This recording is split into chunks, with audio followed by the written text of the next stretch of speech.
EPF pension योजना, हमें मालूम है कभी ऐसे केसेस मेरे सामने आया जब 2014 के बाद में आया बेटा, किसी को पेंशन 7 रुपये मिल रही थी, किसी को 25 रुपये, किसी को 50 रुपये, किसी को 250 रुपये, ये देश में चलता था।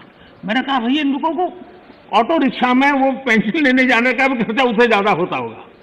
किसी ने मांग नहीं थी, किसी मजदूर संगठन ने मुझे आवेदन पत्र नहीं दिया था।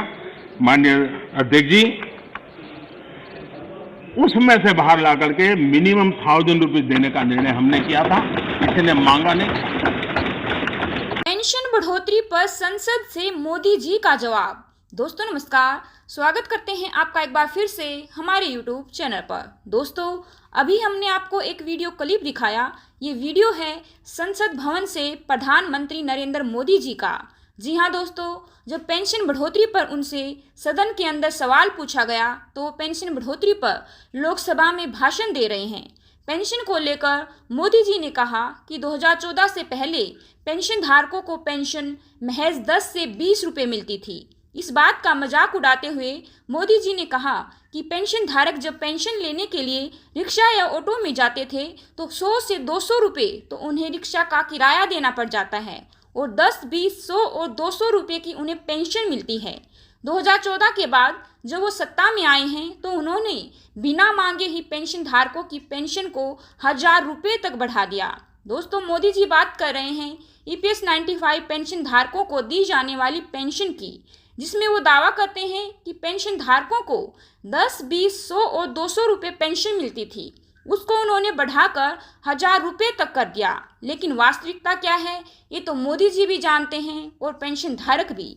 अगर हम वास्तविकता की बात करें दोस्तों तो देश भर के 60 लाख से भी ज़्यादा EPS 95 पेंशन धारक अपनी पेंशन की लड़ाई लड़ रहे हैं।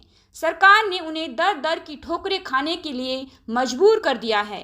न जाने कितने ही हमारे पेंशन धारक तो पेंशन बढ़ोतरी का इंतजार करते करते भगवान को प्यारे हो गए, लेकिन सरकार ने उनकी पेंशन में बढ़ोतरी नहीं की। न जाने कितनी बार पेंशन धारकों ने धरना प्रदर्शन, अनशन, भूख हड़ताल और महारैली तक की है। महंगाई के अनुरूप उनकी पेंशन को बढ़ाया जाए और उनके परिवारजनों को मुफ्त मेडिकल सुविधाएं दी जाएं, लगातार उनकी ये मांग रही है। सिर्फ इतना ही नहीं, खून से लिखे लेटर तक उन्होंने माननीय प्रधानमंत्री जी को भेजे हैं, लेकिन हर बार देश की आर्थिक हालत सही नहीं है इसका हवाला देकर सरकार मुद्दे को दबा देती है। तो फिर माननीय प्रधानमंत्री जी किस पेंशन बढ़ोतरी का दावा लोकसभा में कर रहे हैं? सच्चाई तो ये है कि आज भी पेंशन धारक सड़कों पर हैं और अपने हक की लड़ाई लड़ रहे हैं।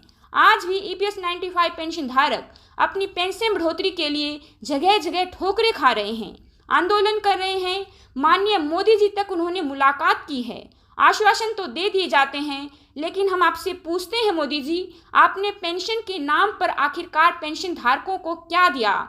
सिर्फ धोखा। और आप दावा करते हैं कि हमने पेंशन धारकों की पेंशन बढ़ा दी। विश्वास के साथ 2014 में पेंशन धारकों ने मोदी जी को देश की कमान सौंपी थी, लेकिन मोदी जी ने पेंशन धारकों के साथ विश्वासघात किया। जैसे एक बिच्छू बीच मझधार में डंक मार देता है अपने साथी को, वो साथी जो कि बिच्छू के भरोसे चला था कि वो उसको मझधार पार कराएगा, लेकिन बिच्छू ने बीच मझधार में ही साथी का साथ छोड़ दिया और उसे मार डाला। आप सब समझ ही गए होंगे दोस्तों कि इसमें बिच्छू कौन है और बिच्छू पर भरोसा करने वाला उसका दोस्त कौन। कहीं पेंशन धारकों ने किसी बिच्छू पर तो भरोसा नहीं कर लिया? आपकी क्या राय है इसके ऊपर? कमेंट सेक्शन में कमेंट कर हमें अपनी राय जरूर दें। अगर वीडियो पसंद आई हो तो वीडियो को ज़्यादा से ज़्यादा साथी दोस्तों के साथ शेयर जरूर करें और हमारे चैनल को सब्सक्राइब कर बेल आइकन को प्रेस करना ना भूलें। आज की वीडियो में बस इतना ही, जल्द ही हाजिर होंगे एक नई वीडियो के साथ। तब तक के लिए बने रहे हमारे साथ। धन्यवाद। जय हिंद, जय भारत।